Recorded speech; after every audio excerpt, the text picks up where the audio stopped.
Imaginez un instant. Vous êtes assis près de votre poêle à bois par une nuit d'hiver, le feu crépite, la chaleur rayonne, et pendant ce temps, cette chaleur disparaît dans l'air, complètement gaspillée. Des milliers de watts s'évaporent chaque heure, sans produire le moindre kilowattheure d'électricité. Maintenant, imaginez qu'un simple objet, pas plus grand que votre paume, posé directement sur ce poêle, puisse transformer cette chaleur perdue en électricité réelle, mesurable, utilisable. Pas de panneaux solaires, pas d'éoliennes, pas de réseau électrique, juste la différence de température entre deux faces d'un matériau. Cette technologie existe depuis plus de 170 ans. Elle a été utilisée par la NASA pour alimenter des sondes spatiales aux confins du système solaire.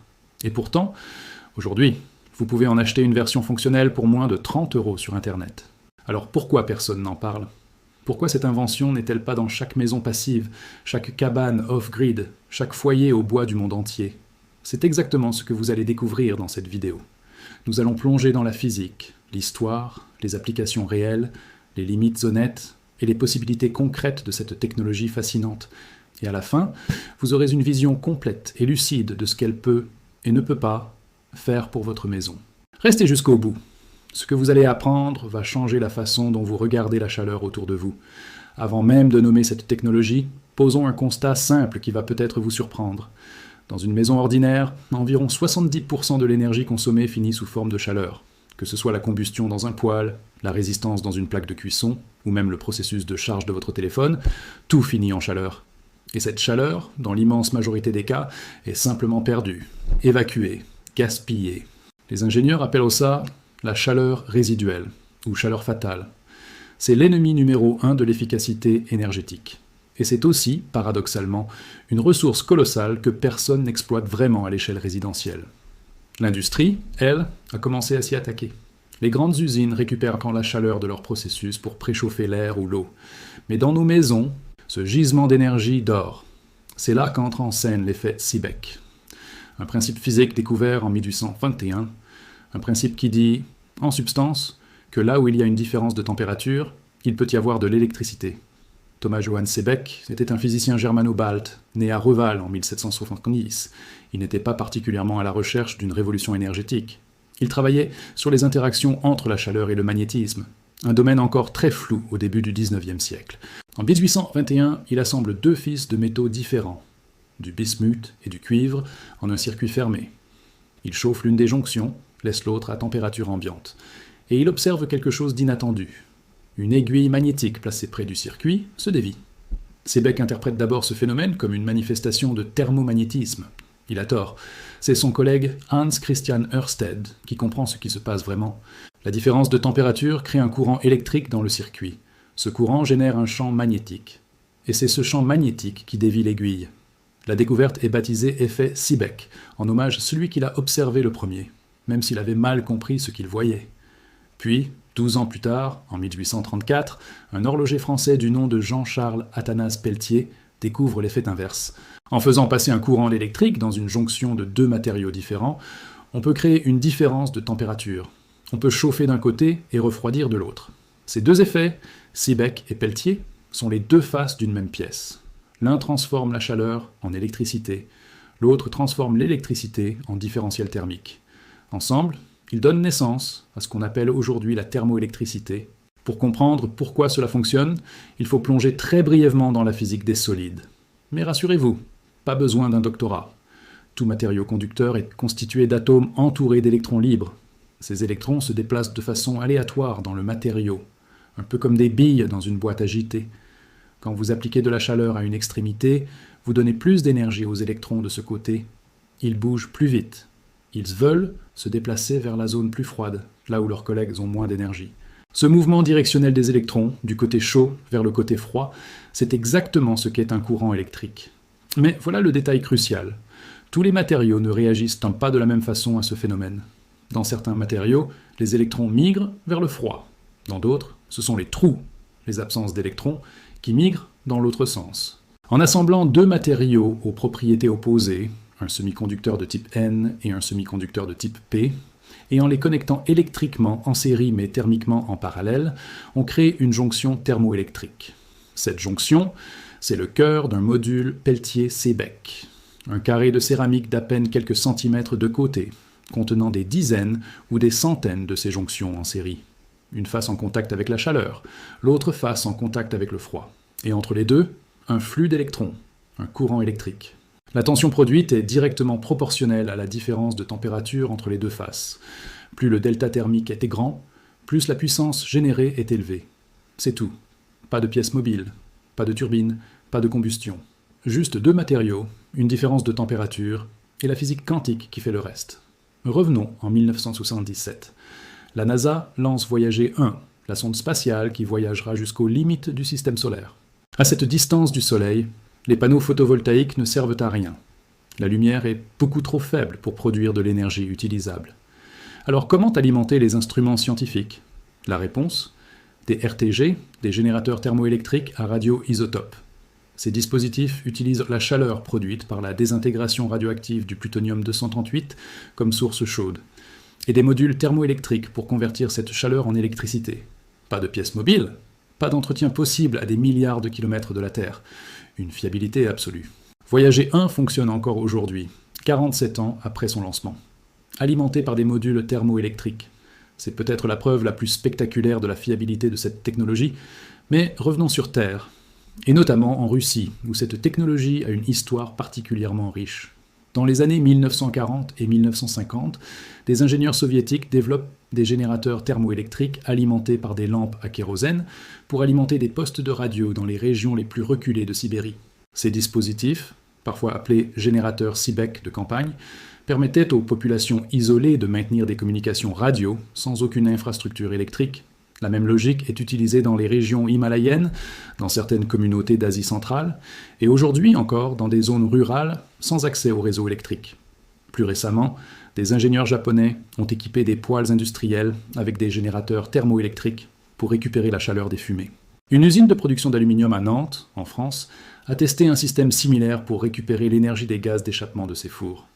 Le potentiel industriel est immense, même si les rendements restent modestes. Sur les grandes plateformes d'achat en ligne, vous pouvez effectivement acheter un module TEG, Thermoelectric Generator, pour 20 à 40 € selon la puissance nominale.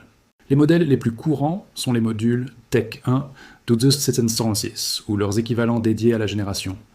Ces petits carrés de céramique d'environ 4 cm de côté ont une puissance nominale de 3 à 15 watts selon le modèle et le différentiel thermique appliqué. Posons des chiffres réels. Un module standard posé sur un poêle à bois à 300 degrés côté chaud, avec un dissipateur thermique maintenu à 50 degrés côté froid, pourra produire entre 3 et 8 watts d'électricité. Si vous en assemblez 6 en parallèle, vous atteignez 18 à 48 watts. C'est peu? Oui et non. 40 watts en continu pendant 8 heures d'utilisation du poêle, cela représente 320 Wh par jour. Assez pour charger plusieurs smartphones, alimenter un éclairage LED basse consommation dans toute une pièce, ou maintenir un petit routeur Wi-Fi en fonctionnement. Dans un contexte off-grid, c'est loin d'être négligeable. Des projets comme le Stove Tech Tag ou les kits commerciaux de la marque allemande Tegopower permettent d'intégrer ces modules directement sur des poêles à bois existants avec un kit de fixation, un dissipateur thermique à eau ou à ailette et un régulateur de charge pour batterie. Le coût total d'un tel système fonctionnel oscille entre 150 et 400 € selon la puissance visée. La vraie limite, et il faut être honnête à ce sujet, c'est le rendement. Les meilleurs modules thermoélectriques commerciaux ont un rendement de conversion thermique électrique de 5 à 8%. Pour comparaison, un panneau solaire moderne atteint 20 à 24%. Un moteur Stirling domestique peut dépasser les 15%. Mais attention à la façon de lire ce chiffre. Le 5 à 8% s'applique à une énergie qui serait autrement complètement perdue. Si votre poêle produit 5000 watts de chaleur et que vous en récupérez 300 en électricité, vous n'avez perdu aucune énergie chauffante. Le poêle chauffe toujours votre pièce exactement de la même façon. Vous avez juste extrait un flux électrique d'un flux thermique qui existait déjà. C'est fondamentalement différent d'un panneau solaire qui doit capturer une énergie qui ne vous appartient pas encore. Pendant les 50 premières années qui ont suivi la découverte de Seebeck, l'effet restait une curiosité de laboratoire. Les métaux disponibles à l'époque, fer, cuivre, platine, produisèrent des tensions tellement faibles que l'application pratique semblait hors de portée. Tout change dans les années 1950 et 1960 avec le développement des semi-conducteurs. Des chercheurs découvrent que certains matériaux semi-conducteurs ont un coefficient Seebeck, bien supérieur à celui des métaux ordinaires, Le champion incontesté pour les applications autour de la température ambiante reste le tellurure de bismuth, Bi2T3. Ce matériau a un coefficient Seebeck de l'ordre de 200 à 300 microvolts par Kelvin, contre seulement 1 à 10 microvolts par Kelvin pour la plupart des métaux. C'est pourquoi pratiquement tous les modules thermoélectriques commerciaux disponibles aujourd'hui utilisent du tellurure de bismuth. Pour les hautes températures, celles des gaz d'échappement industriels ou des applications spatiales, d'autres matériaux prennent le relais.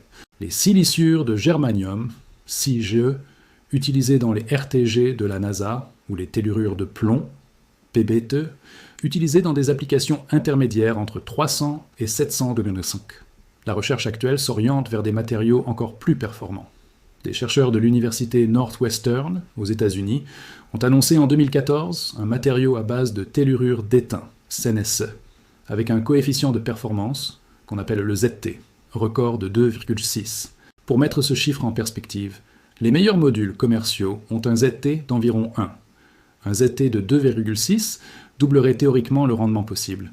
Des équipes en Allemagne, au Japon et en Corée du Sud travaillent sur des matériaux nanostructurés qui pourraient atteindre des ZT encore supérieurs. Si ces recherches aboutissent à des matériaux industrialisables, le rendement des modules thermoélectriques pourrait doubler ou tripler dans les 10 à 15 prochaines années. Chapitre 6. Intégration dans une maison passive, synergie et stratégie. Maintenant, la question pratique qui intéresse tout constructeur ou habitant d'une maison passive ou semi-autonome, comment intégrer cette technologie de façon cohérente et efficace? La première règle est de bien identifier les sources de chaleur disponibles. Dans une maison passive bien conçue, les besoins en chauffage actif sont très réduits, c'est le principe même. Cela signifie que les périodes où un poêle à bois ou une cuisinière fonctionnent sont les meilleures fenêtres d'opportunité pour la génération thermoélectrique. Voici les configurations les plus efficaces, par ordre de pertinence pratique. La première, et de loin la plus répandue dans les installations DIY, est le module sur poêle à bois. Le principe est simple, on fixe le module thermoélectrique sur la surface latérale du poêle, jamais directement sur le dessus où les températures peuvent dépasser 400 degrés et endommager les modules, avec un dissipateur thermique à ailette ou à haut côté froid. Le courant produit alimente directement une petite batterie lithium ou plomb acide via un régulateur MPPT adapté. La deuxième configuration intéressante est le module sur conduit de fumée. Les gaz d'échappement d'un poêle à bois quittent souvent le foyer à des températures comprises entre 150 et 350 degrés Celsius. C'est une source de chaleur encore inexploitée. En enroulant des modules thermoélectriques autour du conduit avec une isolation thermique appropriée d'un côté et un refroidissement à ailette de l'autre, on peut capturer une partie de cette énergie supplémentaire. La troisième est la récupération sur ballon d'eau chaude sanitaire.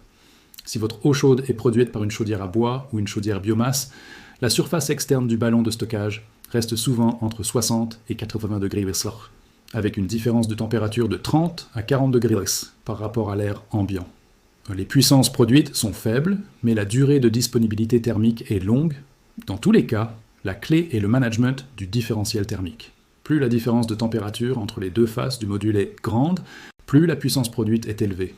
C'est pourquoi le refroidissement actif de la face froide, par circulation d'eau ou par dissipateur à ailette avec ventilateur, est souvent nécessaire pour maximiser les performances. Parlons maintenant des pièges que commettent les débutants. Parce que cette technologie, malgré sa simplicité apparente, comporte des subtilités qui peuvent tout coûter cher si on les ignore. La première erreur est de confondre module Peltier, utilisé pour le refroidissement, et module TEG, optimisé pour la génération. Ces deux types de modules partagent le même principe physique, mais leur construction interne est optimisée différemment. Un module Peltier standard comme le TEC1 DUN 706, utilisé pour refroidir des processeurs d'ordinateur, peut techniquement générer de l'électricité, mais avec un rendement beaucoup plus faible qu'un module TEG dédié. Si vous montez un système pour générer de l'électricité, choisissez des modules spécifiquement conçus à cet effet, comme les gammes TEG1 DUN 610 ou les modules de la série SPI 848 de haute température. La deuxième erreur est de surchauffer le module. Le tellurure de bismuth supporte mal les températures supérieures à 300 degrés sur la face chaude. Au-delà, les liaisons internes se dégradent progressivement et irréversiblement. Toujours vérifier la fiche technique du module et ne jamais dépasser la température maximale spécifiée. La troisième erreur est de négliger le refroidissement côté froid. Si la phase froide monte en température par manque de dissipation, le différentiel thermique s'effondre et avec lui la puissance produite. dans les installations intérieures où la température ambiante peut facilement dépasser 25 degrés à côté d'un poêle, un dissipateur passif à ailette peut être insuffisant. Un refroidissement actif par water cooling ou par ventilateur forcé peut multiplier la puissance produite par 2 ou 3. La quatrième erreur concerne la gestion électrique. Un module TUJ produit une tension continue qui varie fortement avec la température.